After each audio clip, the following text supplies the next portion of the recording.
is perspective? What is a point of view? What's the difference? Most people think of themselves as individuals. We're all on the surface kind men and women with similar hopes and dreams. We all live in this simple world and have different natural common experiences.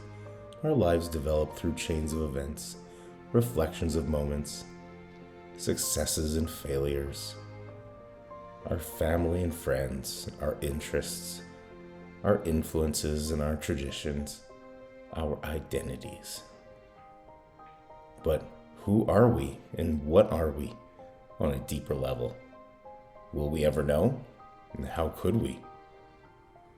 That is the one philosophical, existential question that seems far too deep to ever answer. Most educated intellectuals believe we lack the perspective of physics, of nature, of reality, for any of us to actually make sense of our place within the undeniably grander tapestry of nature.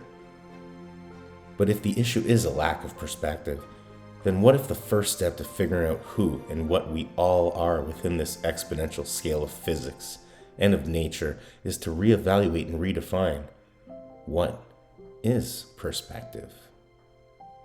And how can we ever begin to make sense of our place if we lack a scale of it? Step 1. Discovering depth and scale between opinions, narratives, points of view, and perspective.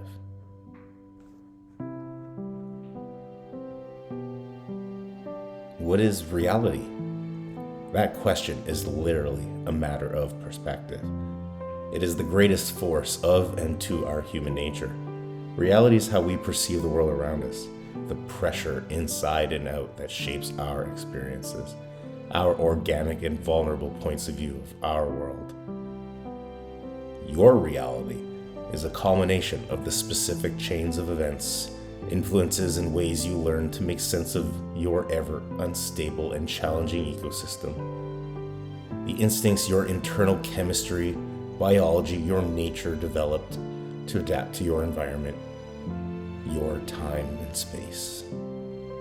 So think of any point of view as merely a subjective lens of any environment, the effect of time and space, the pressure on and of the physics of nature. Perspective is the deeper reflection of the nature within that point of view, one that takes a deep, open mind to make sense of. So, if perspective is such, a deeper reflection of the physics of nature itself, that means it can be measured and quantified objectively, meaning common sense itself is simply a matter of perspective itself, a point of measurement, not the compass. And understanding this changes the way we see the world, the way we frame and interpret pressure, influences, ourselves.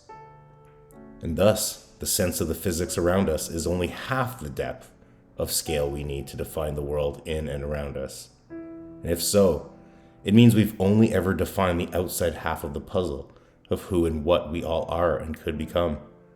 And what if we've been feeling unfulfilled because we've only ever valued, measured, and quantified half that equation, half of ourselves, and lost balance? Common sense plays a big part in the way we interpret the world and our place within, our influences and traditions, our myths and beliefs that ground us in a culture, fragments of society in which we feel most comfortable, most safe and secure, and most fulfilled. It's how we're taught to use our imagination, how to spend our energy, and how to define who and what we are, our legacies. But what makes you feel good about yourself? What thoughts and reflections make you feel fulfilled, makes you smile and brightens your imagination? And have you achieved your goals? Of those you have fulfilled, was the accomplishment better than the journey itself?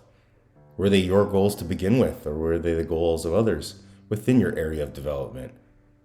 If you were born in a different time, in a different place, would you have pursued the same ends? So think back to when you were a child.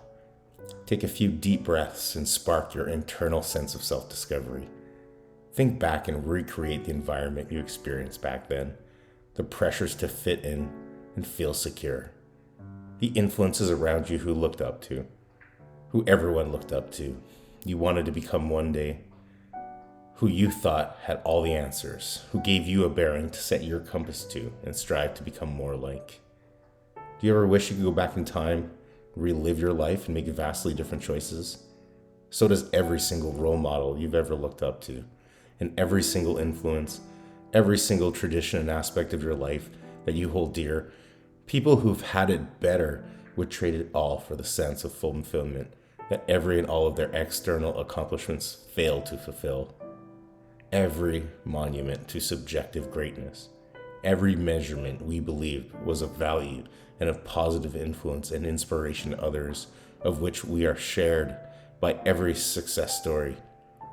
Shamefully, it wasn't until recently when the strength of humanity and openness and vulnerability, combined with the advancement of information technology and self-distributed media, have we gained this valuable insight into the internal struggles and end-of-life disillusionment within those who achieve the dreams we all aspire to our entire lives for fulfillment.